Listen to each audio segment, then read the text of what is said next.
Hello viewers, আসসালামু আলাইকুম। আপনারা কেমন আছেন? আশা করি ভালোই আছেন। আজকের পর্বে থাকছে পিতার কাছ থেকে উপহার হিসাবে প্রাপ্ত শেয়ার আয়কর রিটার্নে আপনারা কিভাবে প্রদর্শন করবেন। আসুন কথা না বাড়িয়ে চলে যাচ্ছি স্ক্রিনে। এই ভিডিও দেখে আপনারা যদি উপকৃত হন, আপনারা অবশ্যই আমার চ্যানেলটি সাবস্ক্রাইব করবেন। এর পাশাপাশি বেল আইকনে ক্লিক করে রাখুন, যাতে পরবর্তী ভিডিওর নোটিফিকেশন সবার আগে আপনার কাছে পৌঁছে যায়।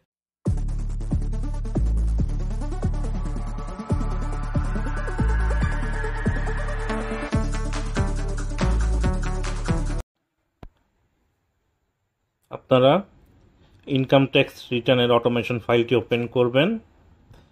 তারপর আপনাদের টিন সার্টিফিকেট থেকে করদাতার নাম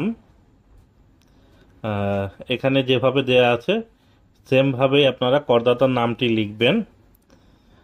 তারপর 12 ডিজিটের টিন নাম্বারটা আপনারা স্ক্রল করে নিচে যে বক্স দেওয়া আছে টিন নাম্বার, সেটাতে 12 ডিজিটের টিন নাম্বারটা আপনারা বসিয়ে নেবেন। হলুদ বক্সটিতে বসাবেন, উপরেরটা অটোমেটিক্যালি চলে আসবে। এরপর টিন সার্টিফিকেট থেকে সার্কেল এবং ট্যাক্স জোন এই দুটো নির্দিষ্ট বক্সে বসাবেন। কোনো বক্সে নাম্বার লেখা থাকলে তার পূর্বে সিঙ্গেল ইনভার্টেড কমা দিবেন। এখানে নাম্বারের সাথে টেক্সট আছে, তাই এটা না দিলেও চলবে। এরপর এখানে ফাদার নেম মিস্টার এক্স এখানে বসিয়ে নেবেন। মাদার নেম মিসেস সি এটা বসাবেন। স্পাউস নেম মিস্টার আমরা ডি এখানে বসালাম। এরপর যেহেতু এখানে কারেন্ট অ্যাড্রেস এবং পার্মানেন্ট অ্যাড্রেস সেম দেওয়া আছে, তাই আমি কপি করে দুটো বক্সেই বসিয়ে নিলাম। তো এখানে টেলিফোন নাম্বার এবং মোবাইল নাম্বারের দুটো বক্স আছে। সিঙ্গেল ইনভার্টেড কমা দিয়ে আপনারা আপনাদের টেলিফোন নাম্বারটি এখানে বসিয়ে নেবেন। তারপর মোবাইল নাম্বারের পূর্বে একটা সিঙ্গেল ইনভার্টেড কমা দিবেন। তারপর আপনাদের মোবাইল নাম্বারটা আপনারা বসিয়ে নেবেন। ইমেল অ্যাড্রেস করদাতা হিসাবে করদাতার ইমেল অ্যাড্রেসটা এখানে বসিয়ে নেবেন।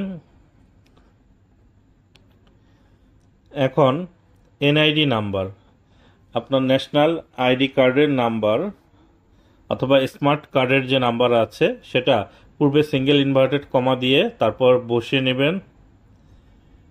ডেট অফ বার্থ, আমি একটা ডেমো ডেট অফ বার্থ বসিয়ে নিচ্ছি। আপনাদের স্মার্ট কার্ড অথবা ন্যাশনাল আইডি কার্ডের যে নাম্বার থাকবে সেই নাম্বার অনুযায়ী আপনার ডেট অফ বার্থ বসাবেন। তো ডেট অফ বার্থ বসানো হয়ে গেলে স্ক্রল করে উপরে যাবেন।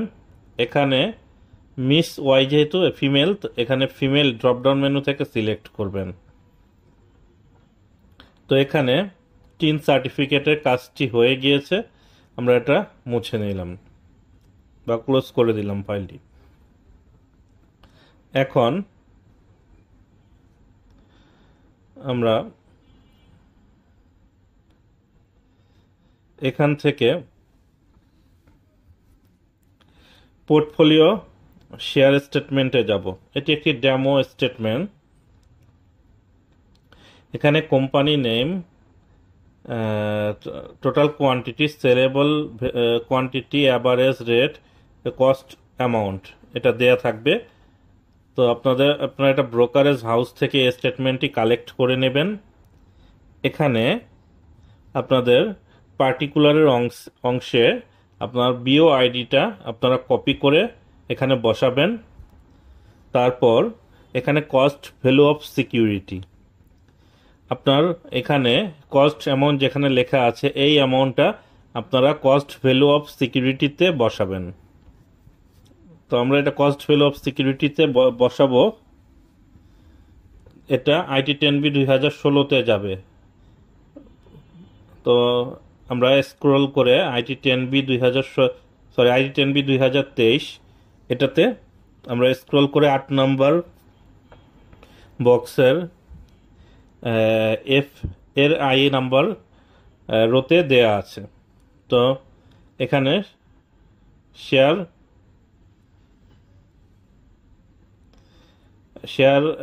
ভ্যালুটা আমরা বসিয়ে নিলাম, কস্ট ভ্যালু অফ সিকিউরিটি। এখন আছে পারচেজ ডিউরিং দ্য ইয়ার, অর্থাৎ এটা যাবে ইনভেস্টমেন্টে। এটার জন্য আপনারা ব্রোকারেজ হাউস থেকে একটা লেজার চেয়ে নেবেন। ব্রোকারেজ হাউসে আপনাদের এই লেজারটি প্রোভাইড করবে। তো এখানে একটি ডেমো লেজার এখানে দেয়া আছে।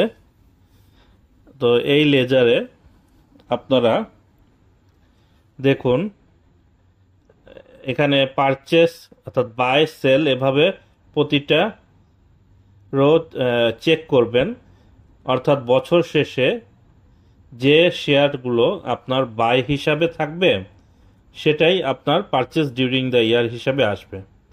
তা আমি এখানে বাই যে রোটা আছে সেটা হাইলাইট করে নিলাম। এখানে আরেকটি শেয়ার যেটা বাই করা হয়েছে এখনো পর্যন্ত সেল করা হয়নি সেটা হাইলাইট করে নিলাম। তো এখানে আমরা পারচেজ ডিউরিং দ্য ইয়ারে এটা কস্ট ভ্যালু দুটা এখানে বসিয়ে নেব। তো কস্ট ভ্যালু অফ সিকিউরিটিতে আমরা পারচেজ ডিউরিং দ্য ইয়ার বসিয়ে নিলাম। এটা যাবে শিডিউল 5-এ, অর্থাৎ বছর শেষে আপনার শেয়ারের পরিমাণ, কি পরিমাণ আপনি শেয়ার ইনভেস্ট করেছেন সেটা শিডিউল 5-এর 4 নম্বর রোতে আসবে। এটা অটোমেটিক্যালি চলে আসবে। যারা ম্যানুয়ালি কাজ করেন এখানে ম্যানুয়ালি বসাবেন। আমার ক্যালকুলেশন শিটেও এটা অটোমেটিক্যালি চলে এসেছে, রিবেট ক্যালকুলেশন শিট। তারপর আমরা আবার পোর্টফোলিওতে চলে যাচ্ছি। এরপর আছে ফিস অ্যান্ড চার্জেস।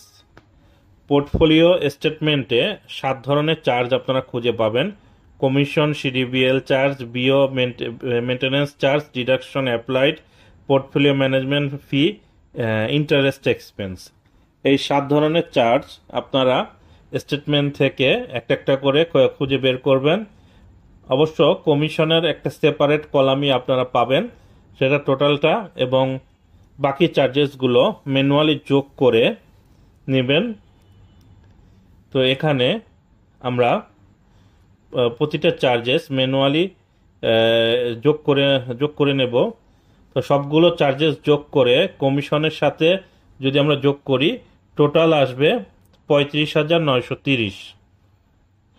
তো এটা আমি পূর্বে করে রেখেছি কারণ ভিডিওটি লম্বা হবে। তো এখানে 35,930 আমরা ফিস অ্যান্ড চার্জেস এই বক্সটিতে বসাবো।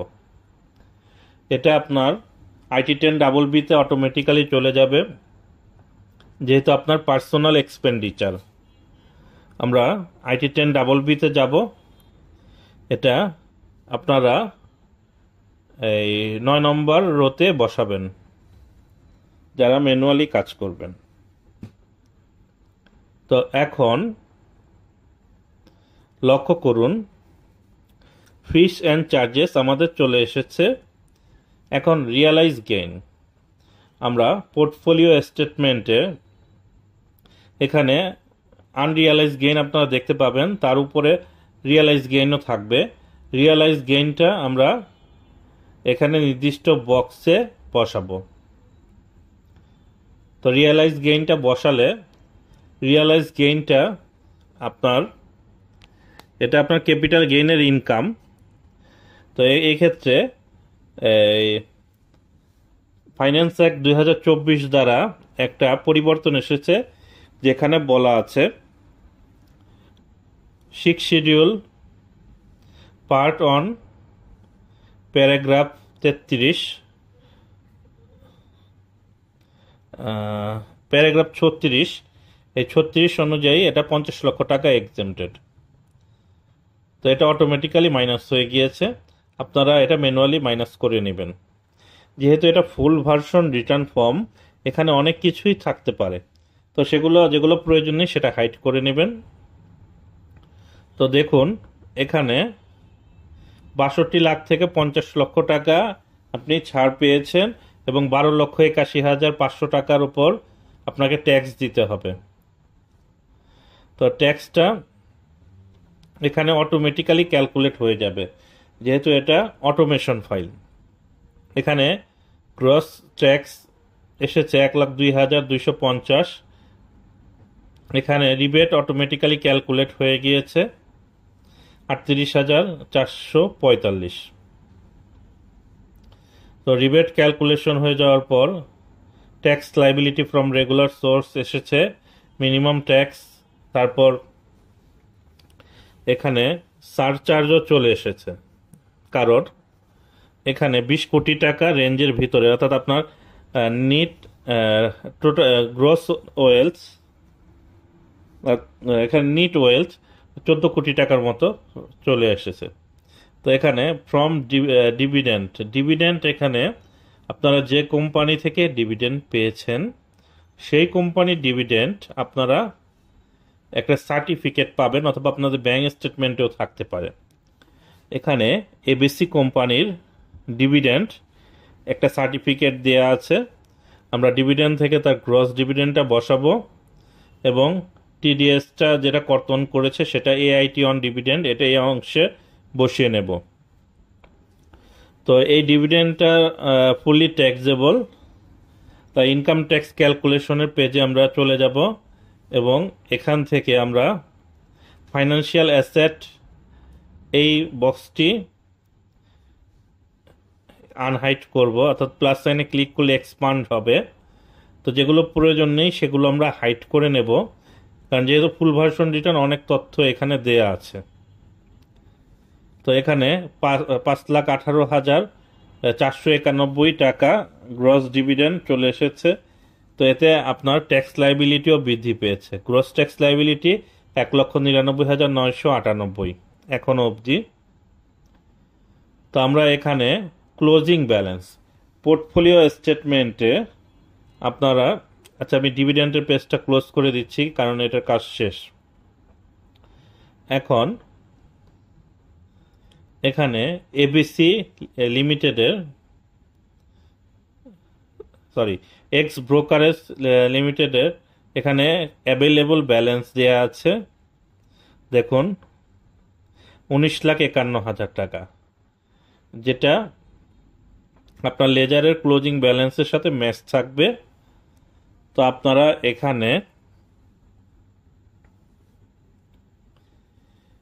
পোর্টফোলিও স্টেটমেন্টে সেই পজিটিভ ফিগারটা ক্লোজিং ব্যালেন্সে বসাবেন, সেটা পোর্টফোলিও ক্যাশ লেজার ব্যালেন্সে চলে যাবে। আমরা যদি ID10B-তে যাই এবং ক্যাশ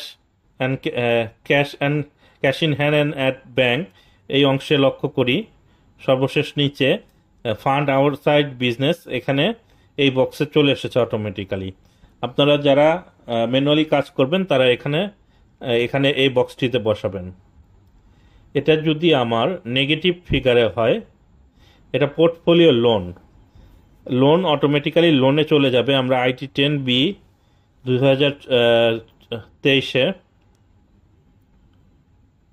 দেখুন আউটসাইড লোন অর্থাৎ পার্সোনাল লাইবিলিটি এখানে লোনের বক্সে চলে গিয়েছে। তো এটা আপনারা খেয়াল করে বসাবেন। তো আমি এটা যেহেতু পজিটিভ ফিগারে ছিলাম পজিটিভ ফিগারে বসিয়ে নিচ্ছি। তো পোর্টফোলিও স্টেটমেন্টের কাজটা শেষ হলো। এখন কাজ আছে ID10B'র কাজ। দেখুন কারেন্ট ইয়ারের কাজ শেষ হয়েছে। এখন প্রিভিয়াস ইয়ারের কাজ বক্সগুলো আমরা বসাবো, বক্সের যে ডাটাগুলো আছে। তো আপনারা এখানে এই ব্রোকারেজ হাউসে প্রিভিয়াস ইয়ারের পোর্টফোলিও স্টেটমেন্টটা নেবেন, সেখান থেকে কস্ট ভ্যালু অফ সিকিউরিটি যেটা দেয়া আছে সেটা বসিয়ে নেবেন, অথবা আপনার রিটার্ন ফাইলে প্রিভিয়াস ইয়ারের রিটার্নে যে শেয়ারের অংশের যে ডাটা আছে সেটা এখানে বসাবেন। এখানে দেখুন 13 কোটি টাকার মতো শেয়ার বৃদ্ধি পেয়েছে, 13.5 কোটি টাকা। এখানে আমরা এখন এডিশনাল ইনফরমেশন, আচ্ছা ব্যাংকের কাজটা শেষ করে ফেলি।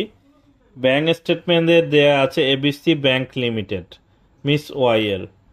তো আমরা এবিসি ব্যাংক লিমিটেডের জন্য, আচ্ছা এটা পিএলসি হবে, এবিসি ব্যাংক পিএলসি, এই নামটা কপি করে আমরা ফাইন্যান্সিয়াল অ্যাসেট অ্যান্ড লাইবিলিটি এই বক্সটির মধ্যে বসাবো। তারপর ব্যাংক অ্যাকাউন্ট নেমটাও বসিয়ে নেব। ওপেনিং ব্যালেন্স, ব্যাংক স্টেটমেন্টে যে ওপেনিং ব্যালেন্স আছে সেটা আমরা ওপেনিং ব্যালেন্স হিসাবে বসাবো। তারপর ক্লোজিং ব্যালেন্স, এখানে ক্লোজিং ব্যালেন্স হিসাবে যে ডাটা দেয়া আছে সেই ডাটাটা আমরা ক্লোজিং ব্যালেন্সে বসাবো। তারপর আপনারা ব্যাংক স্টেটমেন্টে ভালো করে লক্ষ্য করবেন, এখানে ব্যাংক স্টেটমেন্টে ইন্টারেস্ট দেয়া আছে, কারো কারো ক্ষেত্রে একাধিকও দেওয়া থাকে, ডিসেম্বর, জুন। তো এই স্টেটমেন্টে যেহেতু শুধু ডিসেম্বরে, জুন মাসে একটা ব্যাংক ইন্টারেস্ট আছে সেটা বসাবো, এবং ব্যাংক ইন্টারেস্টের উপর টিডিএস এর বক্সে বসাবো। তারপর ভালো করে খেয়াল করবেন ব্যাংক চার্জ, আপনার ব্যাংক স্টেটমেন্টে যতগুলো ব্যাংক চার্জ থাকবে সেগুলো আপনারা এখানে বসিয়ে নেবেন। যদি আরো একাধিক ব্যাংক অ্যাকাউন্ট থাকে পর্যায়ক্রমে একাধিক রোতে বসাবেন। যেহেতু এটার কাজ শেষ, এই পেজটা আমরা ক্লোজ করে দিচ্ছি। তো এখন আমরা বাকি রোগুলো হাইড করে দেব, অন্যান্য বক্সগুলো এখন প্রয়োজন নেই, তাই হাইড করে দিলাম। এখন আমরা দেখব পিতার কাছ থেকে যে শেয়ারটা গিফট পেয়েছে সেটার জন্য তার পিতা সিকিউরিটি এক্সচেঞ্জ কমিশনের বরাবর একটা চিঠি লিখেছে। চিঠিটা, ডেমো চিঠিটা এইরকম হবে এবং সেটা সিকিউরিটি এক্সচেঞ্জ থেকে রিসিভ করানো থাকবে।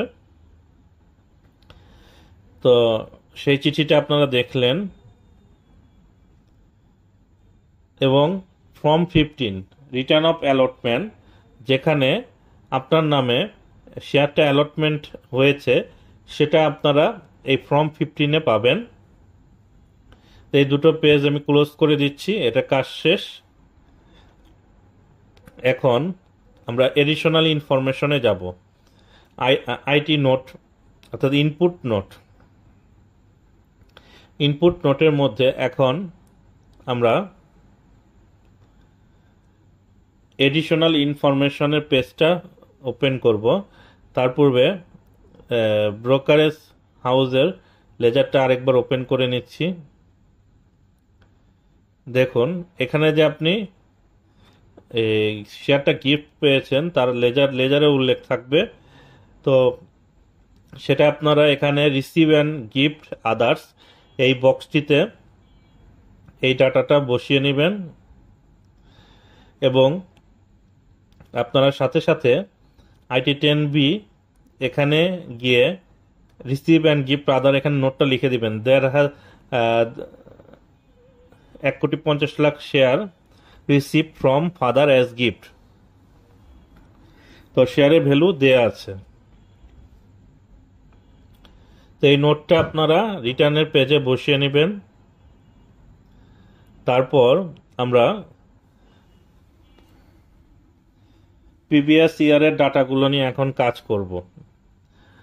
আপনাদের কাছে তার প্রিভিয়াস ইয়ারের রিটার্ন থাকলে সেই রিটার্ন থেকে যে ডাটা আছে পর্যায়ক্রমে ওয়ান বাই ওয়ান বসাবেন। এখানে ক্যাশ ইন হ্যান্ড আমি পূর্বে বসিয়ে নিলাম, ফার্নিচার ছিল 4.5 লক্ষ টাকা। তা আমি এটা প্রিভিয়াস ইয়ার এবং কারেন্ট ইয়ার দুটো কলামেই বসাবো। এখানে ধরে নিচ্ছি শেয়ার কোনো ফার্নিচার কারেন্ট ইয়ারে পারচেস করেনি। 10 ভরি গোল্ড পারচেস করেছে 10,28,000 টাকা। আমরা অর্নামেন্টের বক্সে 10,28,000 টাকা বসাবো। তো পূর্বে একটা ইকুয়াল সাইন দিয়ে নেব এবং এই নোটটা লিখে দেব 10 ভরি গোল্ড পারচেস। তো এটা যখন আমরা লিখে দিলাম, আমরা যদি IT10B তে যাই, এটা অর্নামেন্টের রোতে দেখাবে 10 ভরি গোল্ড পারচেস 10,28,000 টাকা। এখন আমরা আইটি আইটি ইনপুট নোটে চলে যাব। তারপর এখানে বলা আছে 82 কাঠা ল্যান্ড এবিসি রোড থেকে পারচেস করা হয়েছে। জাস্ট একটা ডেমো ল্যান্ডের ভ্যালু সহ আমি এখানে নন এগ্রিকালচারাল প্রপার্টিতে লিখে দিচ্ছি এবং সেই ভ্যালুটা একটা ইকুয়াল সাইন দিয়ে আমি কারেন্ট ইয়ারে কলামে বসালাম, যেহেতু এটা কারেন্ট ইয়ারে পারচেস করা হয়েছে। এখন আমরা দেখতে পাচ্ছি এখানে 10 লক্ষ টাকা ডিফারেন্স আছে আমাদের এখানে। তার ফ্যামিলি এক্সপেন্ডিচার এখন আমরা বসাইনি।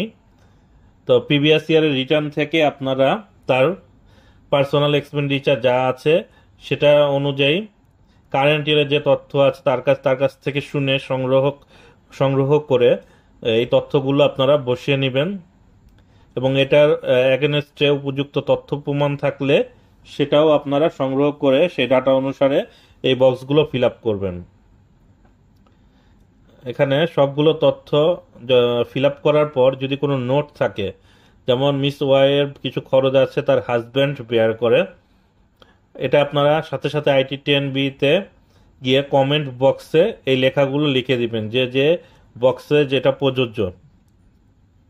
তো আমি সেটা লিখে দিয়েছি। এখন আমরা IT10 এখানে এই পেজটা ক্লোজ করে দিলাম। আমরা স্ক্রল করে ইনপুট নোট পেজে যাব। এখন 14,322 টাকা 55 পয়সা শর্টফল দেখাচ্ছে। এটা ধরে নিলাম তার হ্যান্ড ক্যাশে ছিল 14,322 টাকা 55 পয়সা। দেখুন IT10B-টি সম্পূর্ণভাবে মিলে গিয়েছে। আপনারা কিভাবে IT10B মিলাবেন তাহলে সেটা আমি দেখিয়ে দিলাম। এখানে 7 নম্বরে গ্রস ওয়েল দেওয়া আছে 14,49,72,550। এখানে তার টোটাল অ্যাসেট 14,49,72,550। তো এটা মিলানোর পর আপনারা এখানে রিটার্নের পেজটি চাইলে 1/1 এক্সেল থেকেও প্রিন্ট করতে পারেন অথবা এটা একটা PDF-এ কনভার্ট করে নিতে পারেন। এখানে দেখুন আমরা ক্যালকুলেশন পেজের মধ্যে যে বক্সগুলো প্রয়োজন নেই সেগুলো আমরা হাইড করে দেব, যেহেতু এটা ফুল ভার্সন রিটার্ন, এখানে অনেক ডাটা থাকবে। তো যেটা প্রয়োজন নেই ততটুকু আমরা হাইড করে বাকিগুলো প্রেজেন্ট করলে আমাদের রিটার্নটি অনেক প্রিসাইজ এবং আকারে দেখাবে এবং অনেক সুন্দর লাগবে। ক্যালকুলেশন শিটটি অনেক সংক্ষিপ্ত আকারে দেখাবে। তো আমরা অপ্রয়োজনীয় রোগুলো হাইড করে দিলাম। এখন দেখুন এখানে দেয়া আছে একটু ট্যাক্স দেব। Total income 68 lakh. তো আমরা এখানে সোর্স অফ ফান্ডে টোটাল ইনকাম এখানে এই তিনটা যদি আমরা যোগ করি, এই 12,81,000 পর্যন্ত 5,18,000 থেকে, তাহলে আমাদের টোটাল ইনকাম দেখাবে 68 লাখ। দেখুন নিচে ক্যালকুলেশনে 68 লাখ। তো আমরা যদি রিটার্নের পেজেও চলে যাই, রিটার্নের পেজে সর্বশেষে IT10B-তে সোর্স অফ ফান্ডে দেখুন প্রথম দুইটা যোগ করলে 68 লাখ। গিফট অ্যান্ড আদার রিসিপ্টটা আলাদাভাবে প্রেজেন্ট করা হয়েছে। তাহলে আমাদের সব জায়গায় ক্যালকুলেশন ঠিক আছে। এখন আমরা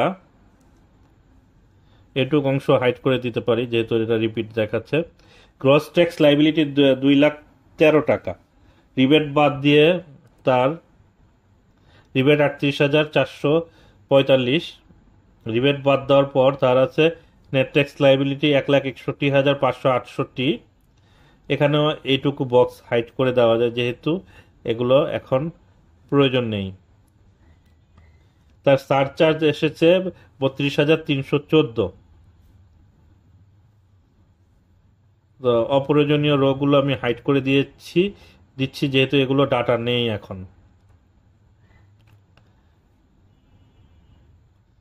তো নেট ট্যাক্স লাইবিলিটি অর্থাৎ তার রিটার্নের সাথে পে অর্ডার করে দিতে হবে 1,42,000 প্লাস, অথবা আপনি ট্রেজারি চালানেও এটা জমা করে দিয়ে রিটার্নের সাথে অ্যাটাচ করে দিতে পারেন। তো এখন অ্যাকনলেজমেন্ট পেজটিতে ক্লিক করে এই পেজটিতে থাকা অবস্থায় এখানে শিফট বাটন প্রেস করে লাস্ট পেজে ক্লিক করবেন। দেখুন সমস্ত পেজগুলো সাদা কালার হয়ে গিয়েছে। তারপর ফাইল মেনু থেকে আমরা সেভ অ্যাজ বাটনে ক্লিক করব। সেখান থেকে ফোল্ডার সিলেক্ট করে আমরা সেভ অ্যাজ পিডিএফ সিলেক্ট করে ওকে বাটনে প্রেস করব। কয়েক সেকেন্ড সময় নেবে আপনার পিসির স্পিড অনুযায়ী। তো এখন পিডিএফ ফাইলটি আমরা ওপেন করব। আপনারা পিডিএফ ফাইলটি ওপেন করে এখান থেকে আপনারা চেক করে দেখে নেবেন এখানে কোনো ভুল ত্রুটি আছে কিনা, থাকলে সেটা কারেকশন করে আপনারা নেবেন। এখানে serial number of return register অর্থাৎ আয়কর কর্তৃপক্ষ তাদের নাম্বারগুলো দিয়ে সিগনেচার করে এই পেজটি আপনাকে ফেরত দিবে। তারপর রিটার্নের বাকি পেজগুলো রেখে দেবে। রিটার্নের এখানে প্রথম পেজে আপনার বেসিক ইনফরমেশনগুলো থাকবে। তারপর আমরা দ্বিতীয় পেজে যাব। দ্বিতীয় পেজে আপনার ইনকামের ডিটেলস থাকবে এবং ট্যাক্স ক্যালকুলেশনের ডিটেলসগুলো থাকবে, যেটা আমরা ক্যালকুলেশন পেজে ক্যালকুলেট করেছি। আচ্ছা, তৃতীয়ত আপনার এখানে আপনি কত টাকা পে করেছেন এবং উৎসে কত কর্তন করা হয়েছে সেই তথ্য থাকবে, ট্যাক্স এক্সেম্পটেড থাকবে এবং লিস্ট অফ ডকুমেন্ট, যে ডকুমেন্টগুলো আপনি রিটার্নের সাথে সাবমিট করবেন সেগুলো এখানে হাতে লিখে দিতে পারেন অথবা কম্পিউটারে টাইপ করে এভাবে তুলে দিতে পারেন। নিচে ট্রেজারি চালান অথবা পে অর্ডারের মাধ্যমে পে অর্ডার নাম্বার এবং ডেট লিখে দিবেন একটা নির্দিষ্ট বক্সে। তারপর স্ক্রল করে একটু নিচে যাবেন, সিগনেচারের অংশে আপনি সিগনেচার করবেন। প্লেস, যে প্লেসে আপনি ঢাকা থাকলে ঢাকা লিখে ডেট বসিয়ে নেবেন। তো এটা হচ্ছে রিটার্নের পেজ গেল। এরপর আমরা বাকি শিডিউলগুলো চেক করে নেব। এখানে আপনারা সিগনেচার করবেন রিটার্নের তৃতীয় পেজ। স্ক্রল করে নিচে যাব, এখানে স্যালারি যাদের ইনকাম আছে তাদের জন্য, যেহেতু এগুলো ফাঁকা ব্ল্যাঙ্ক থাকবে, স্ক্রল করে আমি নিচে যাব। এখানে শিডিউল 3ও ফাঁকা থাকবে। শিডিউল 4-এ যাব। শিডিউল 4-এ হচ্ছে বিজনেস, এটা বিজনেসের অংশ, এটা ফাঁকা থাকবে। শিডিউল 5-এ যাব। শিডিউল 5-এ হচ্ছে আপনার investment related calculation, rebate calculation, সেটাও আপনারা দেখলেন। তারপর হচ্ছে IT10BB-তে যাব। এখানে সিগনেচার এবং ডেটের অংশে আপনারা সিগনেচার ডেট বসাবেন। IT10B এর এবং লাস্ট পেজ অর্থাৎ তৃতীয় পেজ IT10B এর এখানেও একটা সিগনেচারের অপশন আছে, সিগনেচার করে ডেট বসাবেন। তারপর আপনারা এক্সেল থেকে যে যে পেজগুলো সাবমিট করতে হবে আমি বলে দিচ্ছি। এখান থেকে আপনারা ইনপুট ট্যাক্স ক্যালকুলেশন এটা প্রিন্ট করবেন। প্রিন্ট করে আপনারা এখানে যে কয়টা পেজ হবে প্রতিটা পেজের শেষে ছোট করে সিগনেচার অথবা ইনিশিয়াল দিয়ে ডেট দিয়ে দিবেন। এখানে 2 পেজের হয়েছে ট্যাক্স ক্যালকুলেশন, এখানে সিগনেচার এবং ডেট বসাবেন। তারপর ইনভেস্টমেন্ট রিবেট ক্যালকুলেশন, এখানেও সিগনেচার এবং ডেট দিবেন। এরপর ফাইন্যান্সিয়াল অ্যাসেট, এটাও প্রিন্ট করে এখানে সিগনেচার এবং ডেট বসিয়ে নেবেন। এরপর আপনার হচ্ছে ইনপুট নোট, এটা অপশনাল, আপনি চাইলে দিতে পারেন, না দিলেও চলবে। আপনারা সারচার্জ, এটাও প্রিন্ট করে সিগনেচার এবং ডেট বসিয়ে নেবেন। এবং সর্বশেষে ইনপুট পোর্টফোলিও, এই পোর্টফোলিওতে আপনারা সিগনেচার করে ডেট বসিয়ে রিটার্নের সাথে অ্যাটাচ করে দিবেন এবং রিটার্নের সাথে যে কপিগুলো লিখেছি সেগুলো এটার সাথে প্রমাণ হিসাবে ফটোকপি জমা দিবেন, ব্যাংক স্টেটমেন্ট এগুলো। তো এই ভিডিওটি আজকে